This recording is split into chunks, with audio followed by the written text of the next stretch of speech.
November শনি গ্রহ মার্গী হবে। এই শনি গ্রহ মার্গী হওয়ার ফলে তুলা রাশির জাতক জাতিকাদের উপরে কি ধরনের শুভ অশুভ প্রভাব পড়বে সে বিষয়ে আলোচনা করব।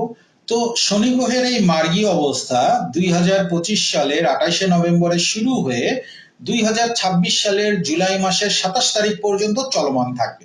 তো বন্ধুরা, এই মার্গী এবং বকরি যারা বোঝেন না তাদের জন্য ছোট্ট একটু বিশ্লেষণ করছি, যারা বোঝেন তারা তো বোঝেন। তো বন্ধুরা, এই বকরি কথার একেবারে সহজ বাংলা হচ্ছে পিছিয়ে যাওয়া, আর মার্গীর সহজ বাংলা হচ্ছে সোজা পথে কাছে আসা বা আপনার কাছাকাছি আসাকে মার্গী গতি বলে। তো ইংলিশে মার্গীকে বলে ডাইরেক্ট আর বকরিকে বলে রেট্রোগ্রেড। তো বন্ধুরা, এই যে পৃথিবী এবং অন্যান্য গ্রহ এই সৌরজগতে কিন্তু তারা নির্দিষ্ট কক্ষপথে ঘুরছে। তো দেখেন, পৃথিবীর একটা কক্ষপথ আছে, সে সূর্যের থেকে অনেকটা কাছাকাছি ঘোরে,